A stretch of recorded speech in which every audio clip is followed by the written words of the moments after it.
viviendo, predicando y enseñando el Evangelio. En desarrollo de la misión de Dios, Ministerio Verdad y Fe presenta la siguiente enseñanza con la presencia viva y eficaz del Espíritu Santo. Que la gracia esté en su vida y deje una semilla viva en su corazón.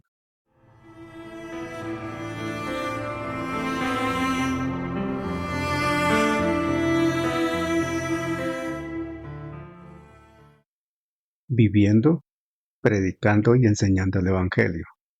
En desarrollo de la misión de Dios, Ministerio Verdad y Fe presenta la siguiente enseñanza con la presencia viva y eficaz del Espíritu Santo. Que la gracia esté en su vida y deje una semilla viva en su corazón. Israel vio, yo escucho y veo. Israel vio, yo escucho y veo. Es el título del mensaje para hoy. Es una sinopsis que nos permite entender lo que pasó con Israel y cómo se proyecta y se realiza y se presenta en el contexto espiritual con la iglesia. Porque todo ese mundo, todo aquello que vivió Israel y está reflejado, escrito en el Antiguo Testamento, proyectaba para una realidad espiritual, ¿dónde? En la iglesia, en Jesucristo y en la iglesia, amén. Y la manifestación del Señor con Israel también. Pongámonos en pie y vamos a Éxodo 19:1-8. Éxodo 19:1-8, por favor.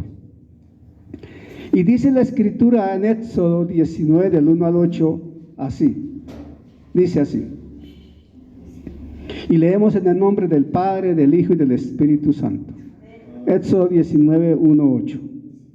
En el mes tercero de la salida de los hijos de Israel de la tierra de Egipto, en el mismo día llegaron al desierto de Sinaí. Habían salido de Refidim y llegaron al desierto de Sinaí y acamparon en el desierto, y acampó allí Israel delante del monte. Y Moisés subió a Dios y Jehová lo llamó desde el monte diciendo: Así dirás a la casa de Jacob y anunciaréis a los hijos de Israel: Vosotros visteis lo que hice a los egipcios y cómo os tomé sobre alas de águilas y os he traído a mí. Repito el 4. Vosotros visteis lo que hice a los egipcios y cómo os tomé sobre alas de águilas y os he traído a mí. Ahora pues, si diereis oído a mi voz y guardareis mi pacto, vosotros seréis mi especial tesoro sobre todos los pueblos, porque mía es toda la tierra. Y vosotros me seréis un reino de sacerdotes y gente santa. Estas son las palabras que dirás a los hijos de Israel.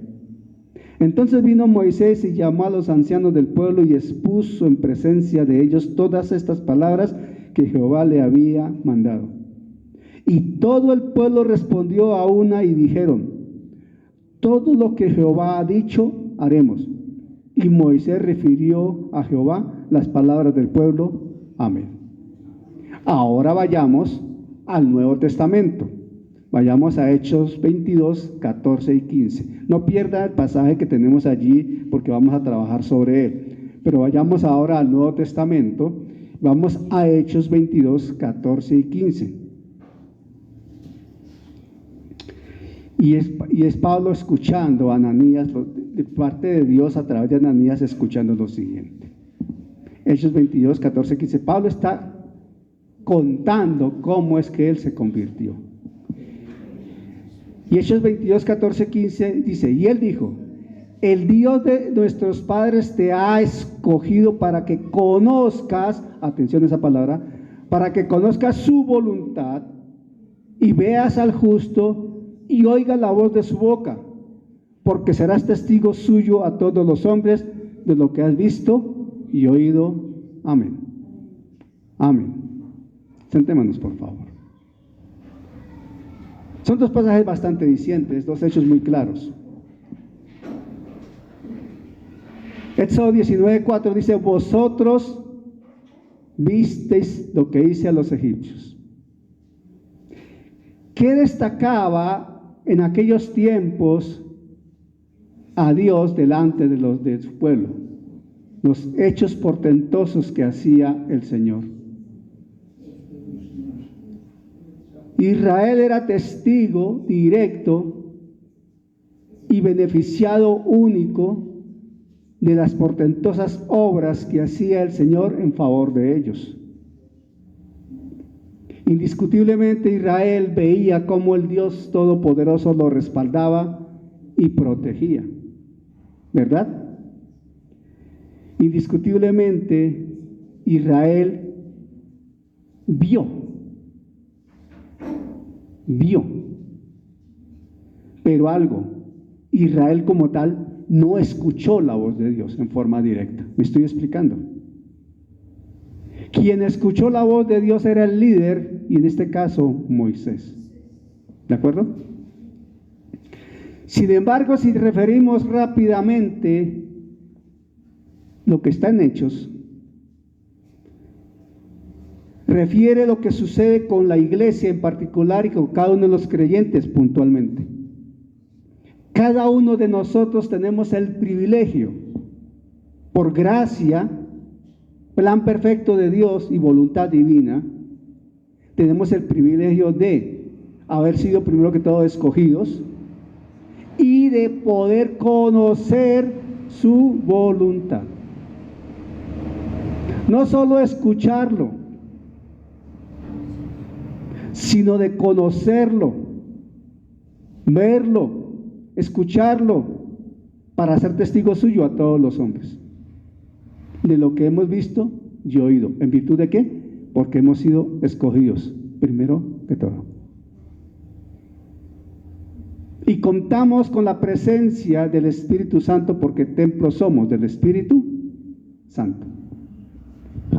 Esto marca una referencia muy particular en la forma como se relacionaba Dios en el Antiguo Testamento con su pueblo y la forma como se relaciona Dios con la iglesia. Si vemos en Éxodo, dice ahí en el versículo desde el capítulo 19, es un capítulo muy interesante. Capítulo 19, en el verso 1 y 2 cita que en el tercer mes después de la salida de Egipto, Israel llega al pie del monte de Dios.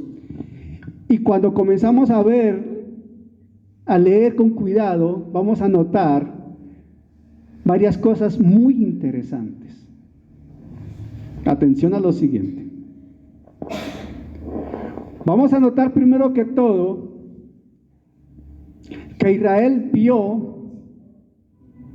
presenció en forma directa, en primera plana, en primera fila, en primera línea, el poder de Dios cuando lo sacó de Egipto, ¿verdad o no?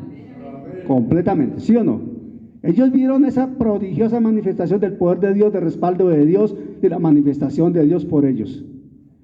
Pero muy rápidamente, a los 3 meses, Israel ya estaba protestando contra Moisés y contra Dios. Me estoy tratando de explicar. Es increíble cómo el pueblo, conociendo tantas portentosas obras de Dios y viendo cómo lo sacó de Egipto, todo lo que le hizo a Faraón. Leíamos en estos días lo de las 10 plagas. Recuerden que estábamos en las lecturas de las 10 plagas. Eso tiene una connotación espiritual impresionante, porque cada plaga representa un dios en Egipto, hasta la muerte del primogénito. El primogénito para el caso de Faraón iba a ser el faraón de Egipto, y para Egipto el faraón era su dios. O sea que este Dios nuestro ejecutó al dios de Egipto, que era el primogénito, y todos sus dioses, manifestó todo lo que hizo y siempre protegió a su pueblo. Siempre protegió a Israel en Gosén, siempre lo protegió. Y viene y lo saca de semejante manera y le pasa lo que le pasa a todo el ejército de Faraón. Y aún viendo eso, el pueblo se le rebeló a Dios. Lo que pasa hoy con la iglesia. nos llamamos cristianos, nos confesamos cristianos, nos bautizamos como cristianos, le servimos al Señor incluso predicando, enseñando de muchas maneras, pero tan fácilmente olvidamos la obra de la cruz y con nuestros actos la negamos, la pisoteamos, denigramos de ella. Tantos que se confiesan cristianos y como algunas eminencias de la iglesia tradicional, como Francisco, se atreve a decir que fue un error la obra de la cruz.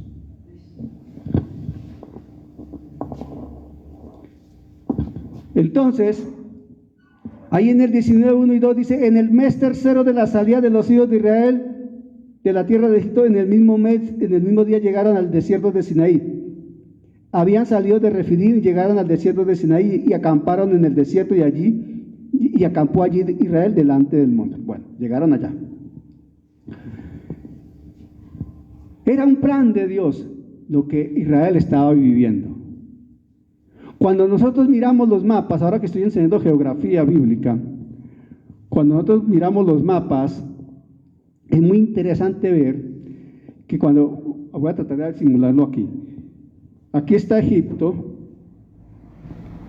aquí hay una salida así, como una especie de triángulo así, y aquí hay una entrada del Mar Rojo. Por acá pasaron del Mar Rojo.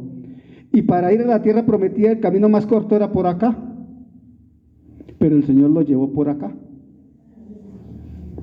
por la necesidad de ellos. Por eso duraron 40 años deambulando por el desierto, lo que normalmente se hubiese hecho en 11 días.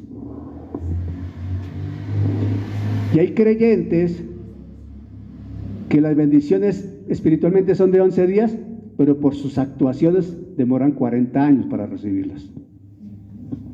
Por eso mismo, por desobedientes. ¿Qué dice Deuteronomio 4, 35, 36? Deuteronomio 4, 35, 36. Deuteronomio 4, 35 y 36 dice así: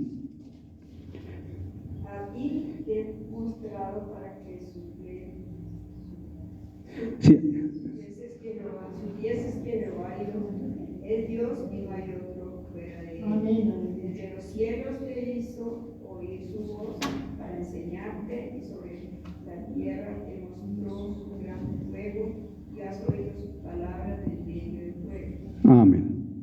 Claro, a ti te fue mostrado para que supieses que Jehová es Dios y no hay otro fuera de él. Desde los cielos te hizo oír su voz para enseñarte, y sobre la tierra te mostró su gran fuego, y has oído sus palabras de en medio del fuego. ¿Tenían excusa? No, Dios se les había manifestado. Entonces hubo un encuentro allí de Dios con Israel en Sinaí. Dios había planeado que ellos se encontrasen en el monte Sinaí. Dios tenía un plan perfecto. ¿Por qué? Porque les iba a entregar ¿qué? La ley, las normas. En estas apartes, a la altura del capítulo 19 del Antiguo Testamento, de Éxodo, perdón, en el Antiguo Testamento, hay un cambio de dispensación. Ahí empieza la dispensación de la ley, porque es cuando le dan la ley en el monte Sinaí al pueblo. Allí hay un encuentro, porque Dios tenía planeado revelar su voluntad ante su pueblo. Pero antes de revelarles la voluntad divina planteada en la ley, Dios les recordó. Dios le recordó algo muy importante. Vamos al 4:20 de Deuteronomio. Vamos al 4:20. Temo que hoy no voy a terminar este mensaje. Considero que me va a ser necesario el próximo sábado terminarlo.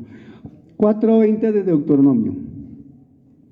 Dice: pero a vosotros Jehová os tomó, ojo, pero a vosotros Jehová os tomó y os ha sacado del horno de hierro. ¿Cuál es el horno de hierro?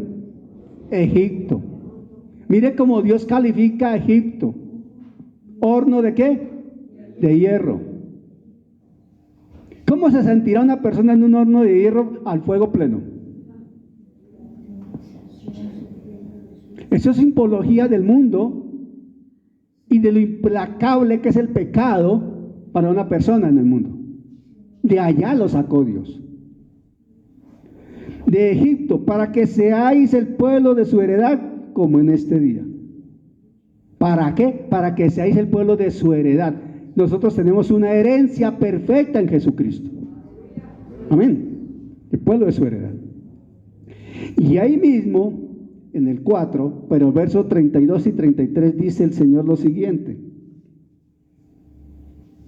Versos 32 y 33 dice: porque pregunta ahora si en los tiempos pasados que han sido antes de ti, desde el día que creó Dios al hombre sobre la tierra, si desde un extremo del cielo al otro se ha hecho cosa semejante a esta gran cosa, o se haya oído otra como ella.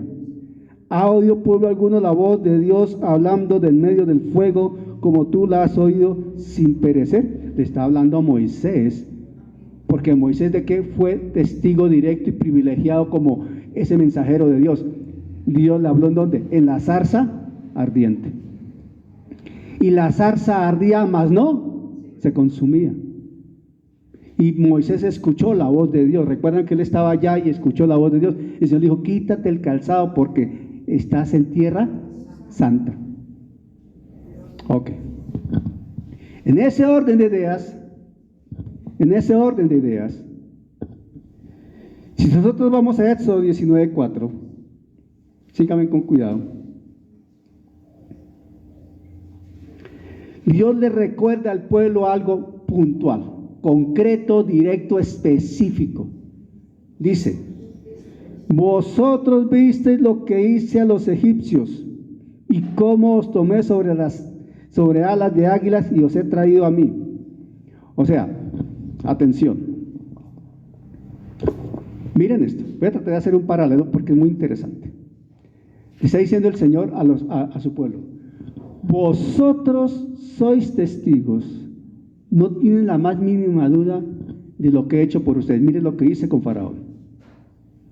Mire cómo traté a Faraón. Mire lo que hice con ellos. Allá en Egipto, cuando pasaron el Mar Rojo, a ustedes como pueblo mío, porque los he escogido, los he amado, los guardé, los rescaté, los saqué, los protegí y a ellos los castigué, les puse la mano dura.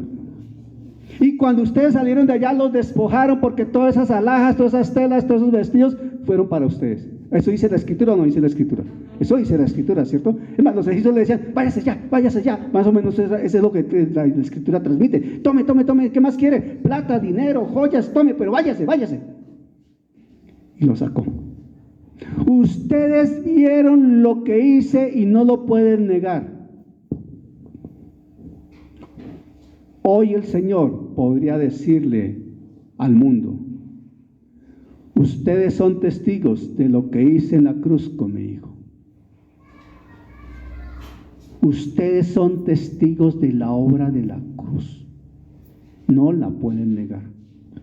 Y al final de los tiempos, cuando llegue el juicio del gran trono blanco, ese será uno de los argumentos cuando se hable allí de la sentencia eterna.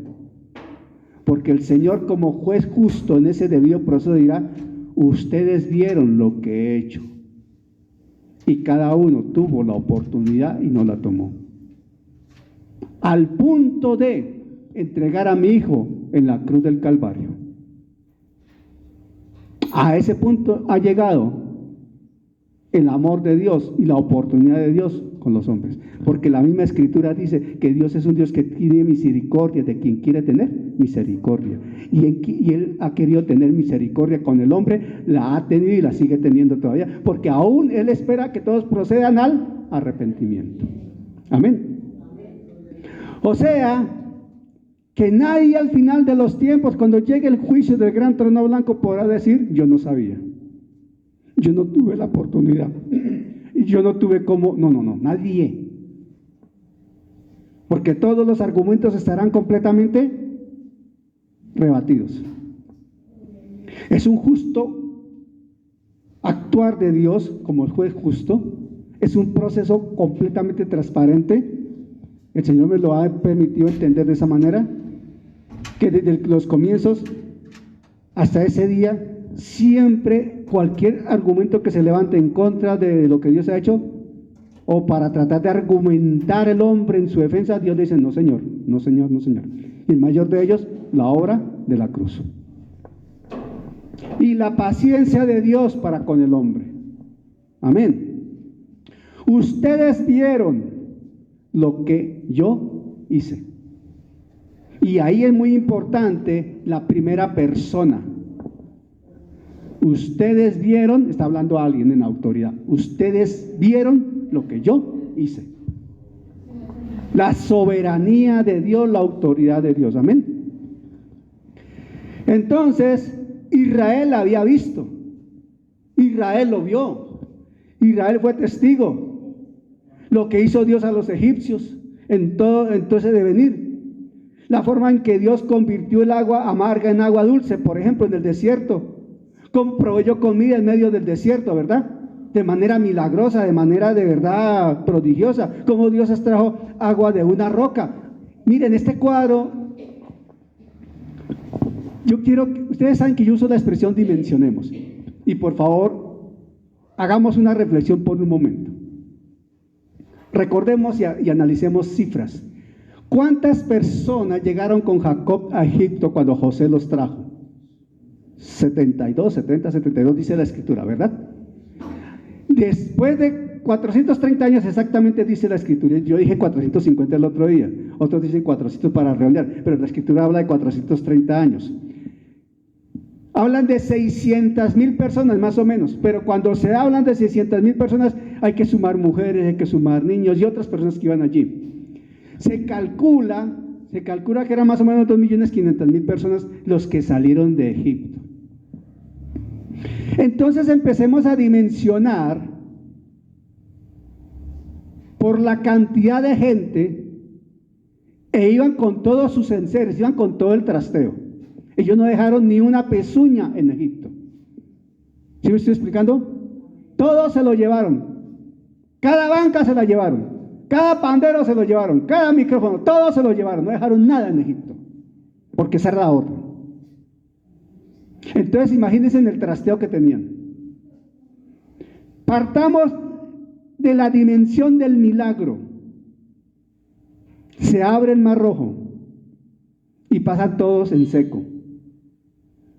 Pasan carretas, pasan animales, pasan hembras paridas, pasan hembras embarazadas. ¿Sí me estoy explicando? Y ustedes saben que un animalito parido, recién parido, es delicadísimo con su bebé y toda la cosa, o un animalito embarazado, o una mujer embarazada, cosas de esas, ¿cierto? Niños, ancianos, no enfermos porque no habían enfermos, sino ancianos.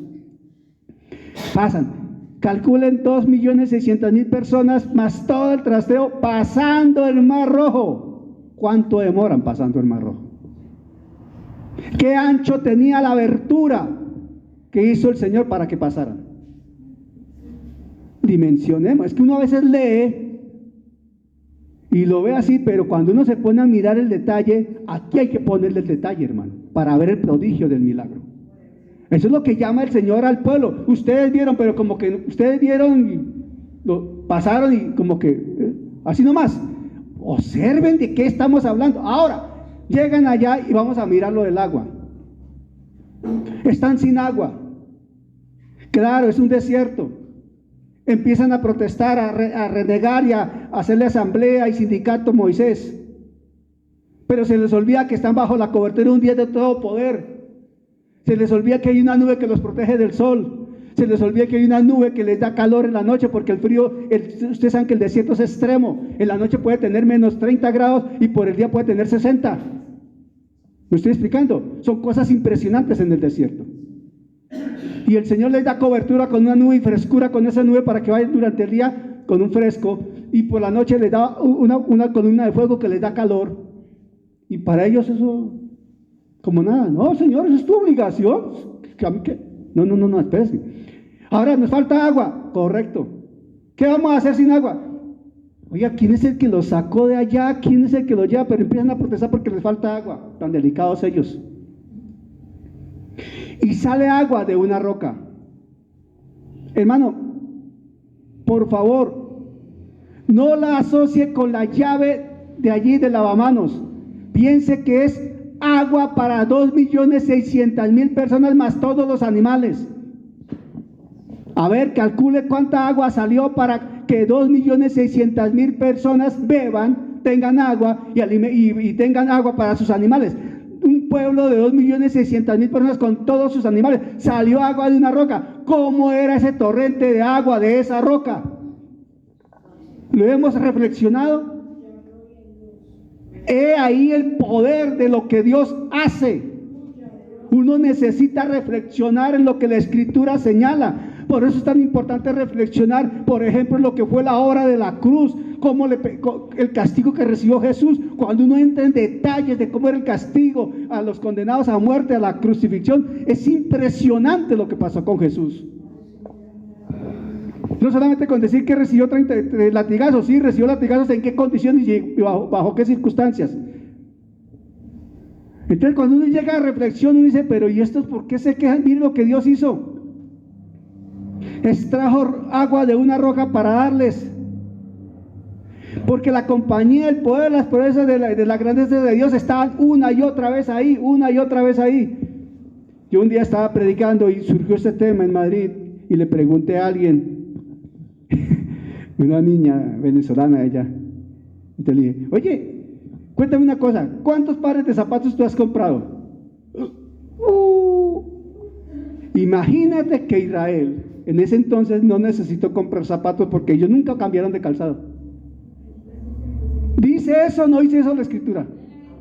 Hermano, calculemos por un momento, pensemos por un momento. Van creciendo los muchachos y no necesitaron cambiar calzado. ¿Cómo así? O sea que el calzado iba creciendo en la medida que ellos iban creciendo. ¿Me estoy explicando? Hermano, es un milagro impresionante. ¿Sabe qué es lo que pasa?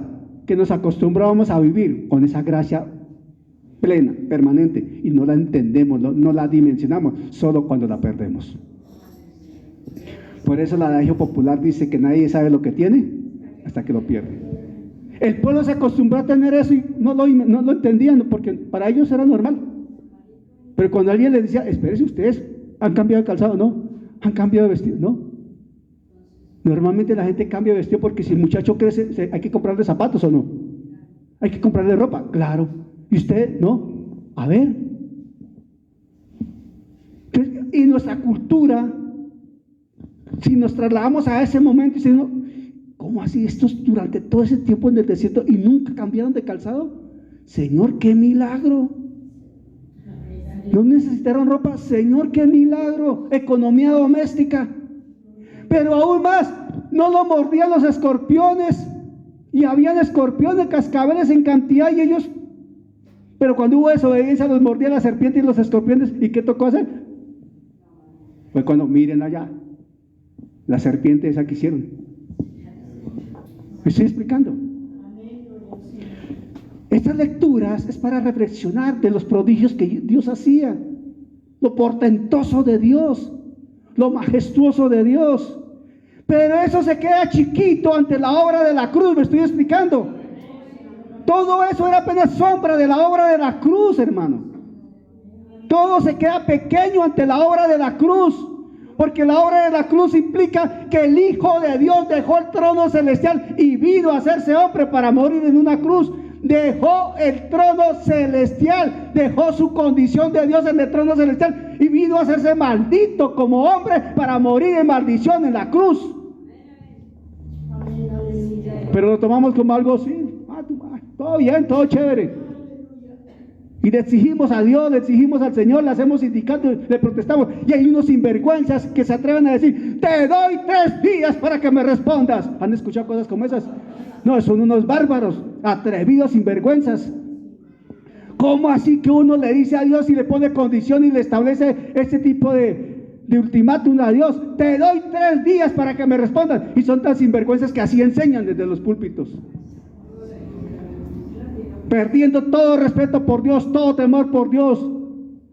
No, hermano, Dios es el que está en el trono eterno, el soberano es Él.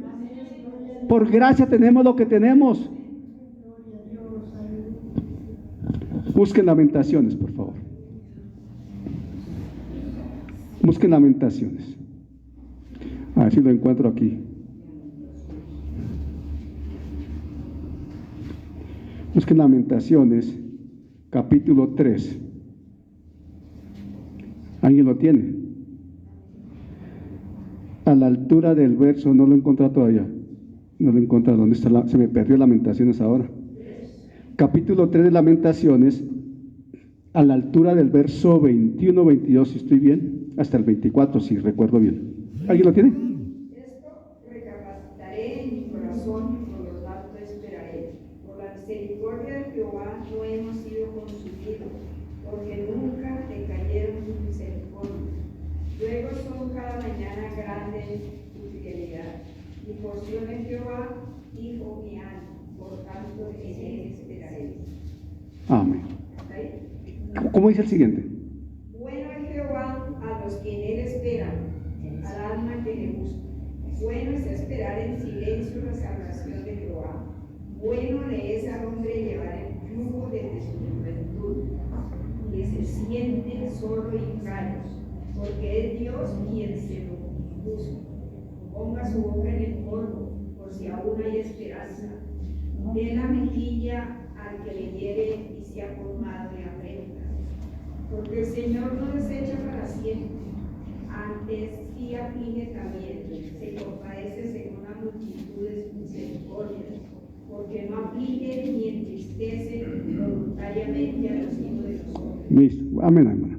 Pero miren, en medio de Lamentaciones, todos entendemos lo que es el libro de Lamentaciones, que es la escritura que usan los judíos cuando van al muro a orar. Ellos usan la escritura de Lamentaciones, recordando lo que pasó con Israel justamente. Y en medio de Lamentaciones, el profeta escribe esto: confianza total en la misericordia de Dios. Confianza total en la gracia de Dios. La misericordia de Dios con el hombre, porque no lo ha fulminado. ¿Qué merecíamos nosotros? Pena de muerte. Porque eso dice la Escritura: el alma que pecare, ciertamente morirá. Pero no. El Señor siempre estuvo en favor de su pueblo con una acción de misericordia. Siempre el Señor ha expresado misericordia en virtud de su amor. Bien, hermano, es tan grande la misericordia del Señor con cada uno de nosotros, que si nosotros con absoluta honestidad, si nosotros hacemos cuentas de nuestras acciones durante la vida y miramos la Escritura, solo por la misericordia de Dios estamos aquí parados. Solo por la misericordia de Dios estamos aquí parados. Porque ante la Escritura deberíamos haber sido fulminados, o no, todos. Pero era misericordia de Dios. Y nosotros no éramos el pueblo escogido, no éramos el pueblo protegido, pero por nosotros Jesús también fue a la cruz, y por nosotros Él también se dejó clavar allí. Él voluntariamente se entregó. Y el pueblo de Israel sale de Egipto como sale, y en menos de 3 meses después de cruzar el Mar Rojo, hay 3 hechos bien interesantes que demuestran la actitud desafiante del pueblo, la prepotencia del pueblo y, ¿cómo decirlo? A ver, ¿qué palabra utilizar? Es ahí donde uno entiende que obviamente era gente que no habían nacido de nuevo.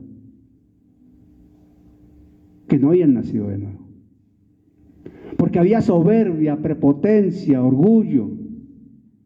Y con todo lo que han visto aún, no creían que Dios les podía guiar y proveer. Y se atrevían ¿a qué? A exigir y a pedir, a cuestionar. Cuestionaban a Dios después de ver lo que ven. Yo no sé, hermano, pero a mí la Escritura me enseña algo, hermano. Si Dios ha hecho un milagro, puede hacer otro. Si Dios en tu vida ha hecho un milagro, puede hacer otro. Si Dios una vez te quedó bien y te sacó de una, puede volverte a sacar de otra. Si Dios un día te proveyó, te puede proveer para otra cosa. ¿Qué cuenta acá? La fe y la obediencia. Para mí eso está claro. Para mí está clarísimo. A mí el Señor me dijo un día: vas a enseñar predicando, y a predicar enseñando, y delante de ti habrán ministros, pastores, ministros míos, hijos míos con llamados a servir, que serán alumnos tuyos y tú les enseñarás. Y hoy yo he visto que se ha cumplido y se sigue cumpliendo. Yo lo he visto. Y bueno, Señor, así será. El Señor me dijo a mí un día: después de los 50 años te voy a bendecir, te voy a prosperar, y lo he visto. Después de que pasé los 50, mi vida financiera, económica, tuvo un cambio sustancial. Nuestra vida económica con Elisa tuvo un cambio sustancial. El Señor nos ha bendecido, porque entramos en un rango de obediencia en cuanto a la parte económica. Elisa les ha comentado algunas cosas. Entonces cuenta la obediencia, pero cuenta la obediencia en virtud de la fe a lo que Dios ha llamado a que uno actúe. Me estoy explicando, porque uno vive por fe. El pueblo de Israel vivía por obras, no aplicaba fe. Ojo con eso.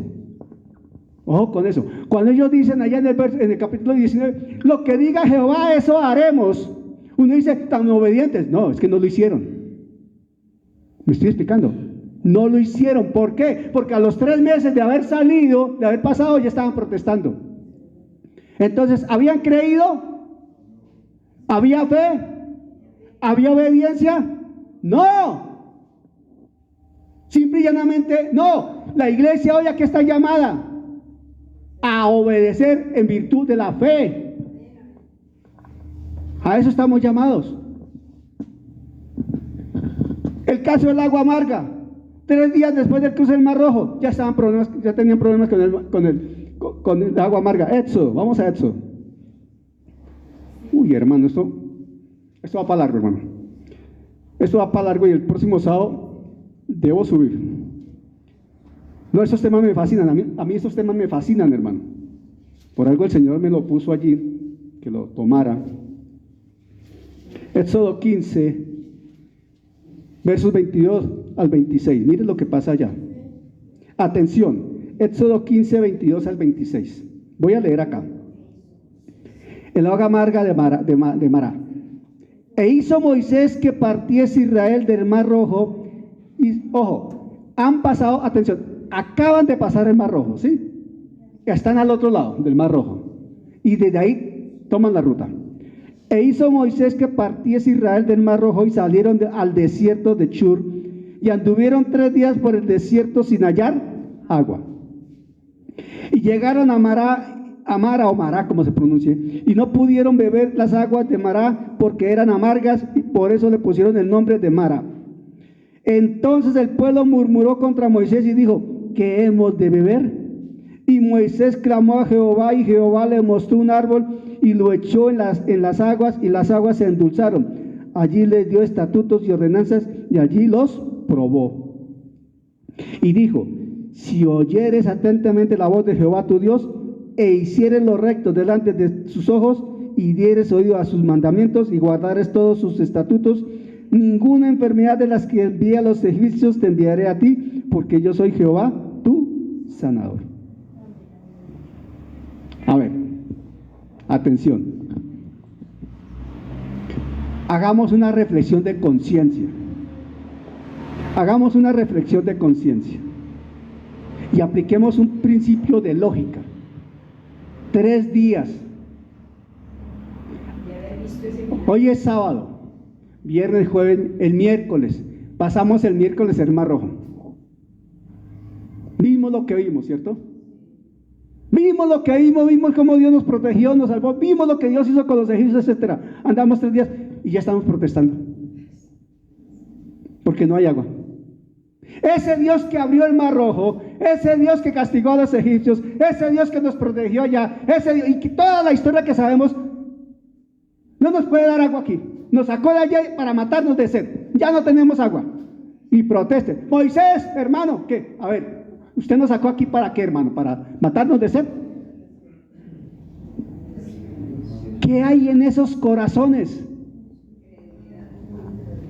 ¿Qué hay en esos corazones?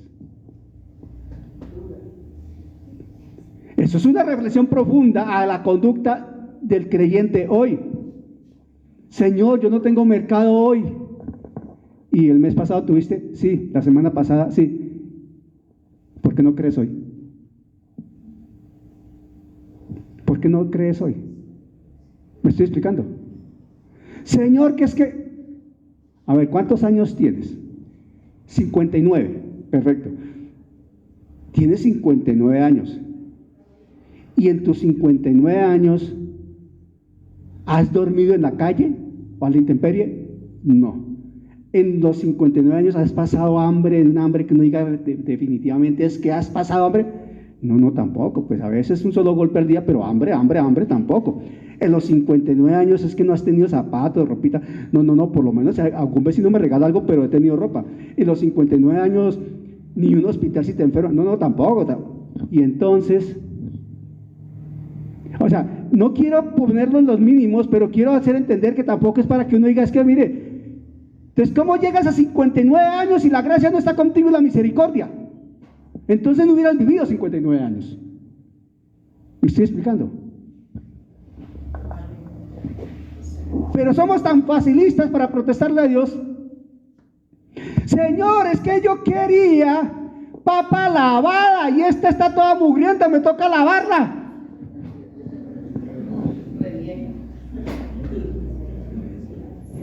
Señor, que era que yo quería bistec a caballo y usted es una carnecita y medio, no, Señor. Porque somos desagradecidos. Somos desagradecidos. Y nos atrevemos a exigirle a Dios y no a darle gracias por lo que Él nos da. Segundo aspecto, falta de comida. A los 3 días el agua amarga, ¿cierto? Entonces encuentran agua pero le sale amarga. Señor, esta agua está terrible. Pero el Señor les endulza el agua. Un mes después del cruce del Mar Rojo, miren lo que pasa, Éxodo 16. Éxodo 16, del 1 al 15. Entonces allí falta la comida.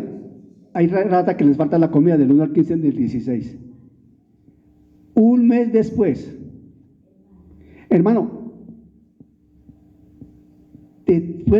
vuelve lo mismo, después de todo lo que Dios ha hecho y protestan por comida.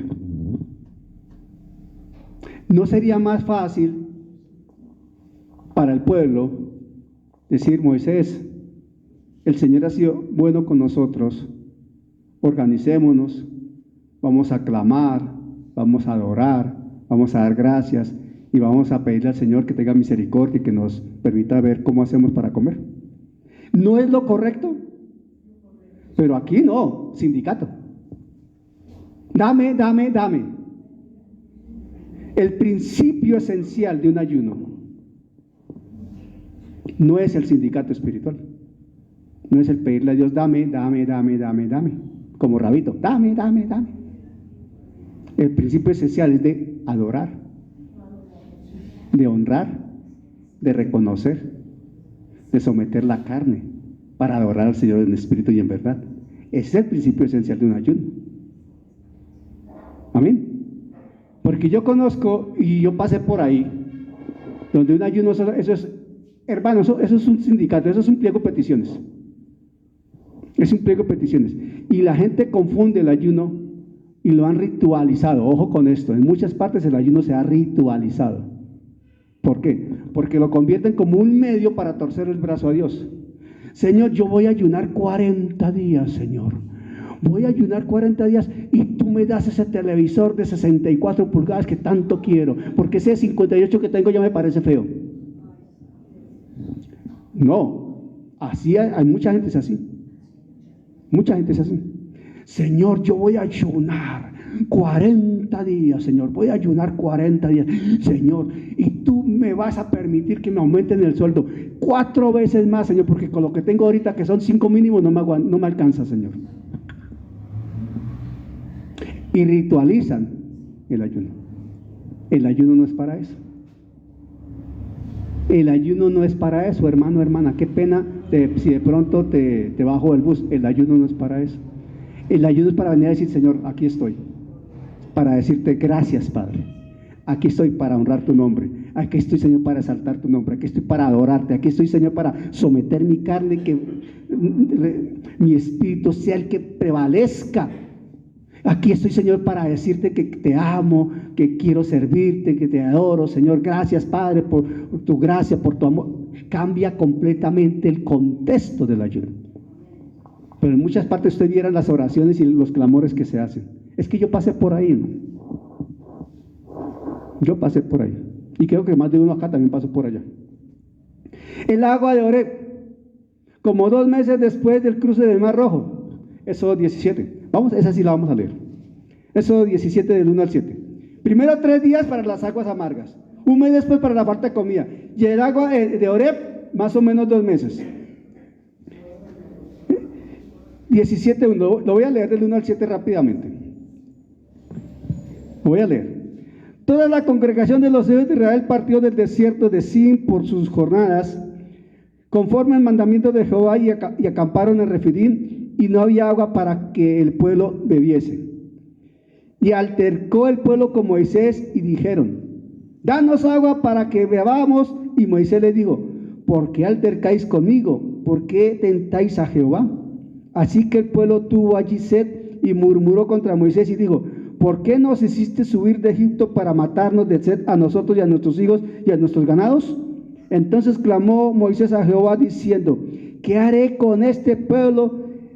De aquí a un poco me apedrearán. Y Jehová dijo a Moisés: pasa delante del pueblo y toma contigo de los ancianos de Israel, y toma también en tu mano una vara con que golpeaste el río, y ve. He aquí yo estaré delante de ti allí sobre la peña de Oreb, y golpearás la peña y saldrá de ella aguas, y beberá el pueblo. Y Moisés lo hizo así en presencia de los ancianos de Israel. Y llamó el nombre de aquel lugar Masat y Meribá, por la rencilla de los hijos de Israel, porque tentaron a Jehová diciendo: ¿está pues Jehová entre nosotros o no? Ahí es cuando les comentaba hace un rato, salió agua. Ojo con esto. Mire Dios cómo le calla la boca al incrédulo. Mire Dios cómo le calla la boca al insensato. Mire Dios cómo le calla la boca al atrevido. Tengamos cuidado, hermano, que Dios nos calle la boca. Y este es un buen título para un mensaje. Que Dios no te calle la boca.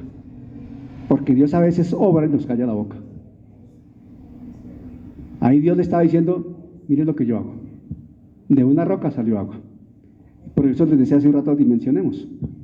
Para 2 millones y pico de personas y todos sus animales y todo. Y salió agua. Y la roca iba con ellos, dice la Escritura. ¿O no dice eso? ¿Han leído esa parte? Dice: y la roca iba con él, y la roca era Cristo, dice el Nuevo Testamento. Atención a lo siguiente. Atención a lo siguiente. Dice la Escritura que la roca iba con ellos, y la roca era Cristo. Ustedes se pueden imaginar en los 40 años del caminar de esta gente por el desierto, y siempre había una roca con ellos. O sea que siempre tenían la fuente de agua. Siempre tenían a dónde acudir. Pero ellos no lo veían. No lo atendían. Vuelvo y gracia. Cristo siempre está con nosotros. Él está con nosotros. Y Él no se va de nosotros, no se aleja. Somos nosotros los que nos alejamos. ¿Me estoy explicando? La típica actitud de pedir, exigir, reclamar derechos, ese era el pueblo de Israel. No es nada novedoso lo que sucede hoy en gran parte de la iglesia y lo que sucede hoy con la sociedad contemporánea. ¿Por qué se destaca la sociedad contemporánea, sobre todo nuestra juventud? Por pedir, exigir, reclamar derechos. Pero no se destacan por asumir responsabilidades. ¿Sí se han dado cuenta de eso? Sobre todo la juventud de un tiempo para acá exige, reclama, pide, pero asumir responsabilidades no. Para nada. Yo recordaba en estos días, por alguna razón recordaba, cuando hubo esas situaciones en Bogotá tan terribles, que salió la famosa EPA Colombia, con un martillo rompiendo una estación de Transmilenio. ¿Quién vio eso? Este personaje, que es un influencer bastante de mucho reconocimiento, gana mucho dinero, no sé qué, y bueno, tiene toda una historia loca allí con su vida. Pero salió esta mujer rompiendo Transmilenio con un martillo, ¿se acuerdan? Y toda la novela judicial que le pusieron alrededor. Con semejante evidencia, y esta mujer no fue a la cárcel. Con un martillo rompiendo propiedad pública, incitando a todo eso, y finalmente no fue a la cárcel. Hubiera sido un Daniel Pinto, allá estaría. Ojo con eso. Una sociedad que a lo malo llama bueno y a lo bueno llama malo, por citar un ejemplo. Este pueblo de Israel, así como sucede en gran parte de la iglesia hoy, tenía una disposición para no aceptar deberes ni responsabilidades. Mucho creyente hoy se limita a exigirle a Dios y a pedirle a Dios, pero ¿y dónde está la obediencia? ¿Dónde está el testimonio? ¿Dónde está el llamado de Dios a que se respete su nombre? ¿No es que debemos partir de ahí? Dios no está obligado a, no, nunca. Dios no está obligado a nada, hermano. Aquí los que somos llamados a obedecer somos nosotros. Los que estamos llamados a sujetarnos somos nosotros. Los que estamos llamados a ser obedientes somos nosotros. Los que estamos llamados a respetar somos nosotros. Y Dios en su gracia y en su amor honra su nombre, porque Él honra la obediencia de quien le cree. Amén. Si somos obedientes, Dios honra la obediencia. Si somos sujetos, Dios honra la sujeción. Si seguimos la palabra y obedecemos lo que Él dice, Él honra eso. Él no se queda con nada porque no es deudor de nadie. Pero debemos entender que tenemos una responsabilidad como creyentes. El pueblo de Israel no entendía la responsabilidad que tenía. Porque el pueblo de Israel tenía una responsabilidad de hacer conocer al Dios Jehová de los ejércitos a todas las naciones circunvecinas. ¿Dice eso o no dice eso la Escritura? Los pueblos circunvecinos iban a conocer a Dios a raíz del testimonio del pueblo de Israel. Dios se va a hacer conocer a raíz del testimonio de la iglesia. En tu vecindario, Dios es conocido con tu testimonio. En mi vecindario, Dios es conocido con mi testimonio. Todo se circunscribe al testimonio. Aleluya, ya. Hay un desconocimiento y rechazo del orden y sujeción a la autoridad. Y con esto quiero terminar hoy. Iglesia, en todo lugar, en toda congregación, en todo hogar, en toda empresa, en toda parte donde se desconozca, no se acepte y se siga la autoridad delegada por Dios, no puede existir el orden de Dios. Y por tanto hay problemas. En una iglesia hay un orden establecido por Dios en cabeza del pastor o los pastores, la pastora, y de ahí para allá. Y eso se respeta y se sujeta uno a ello.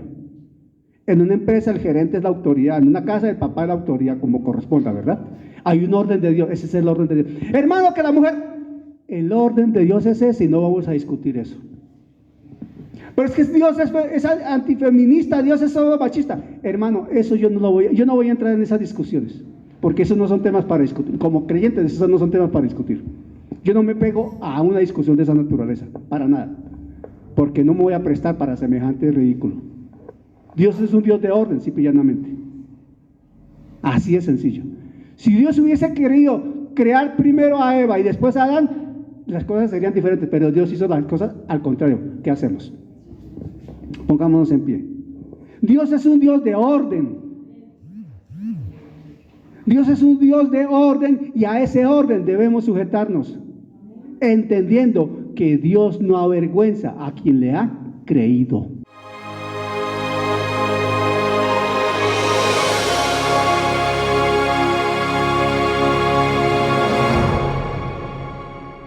Gracias al Señor por su obra en cada corazón con su palabra viva y que sea el Espíritu Santo generando en ustedes un amor profundo por la palabra del Evangelio de Jesucristo, para alabanza de su gracia y gloria de su nombre. Amén.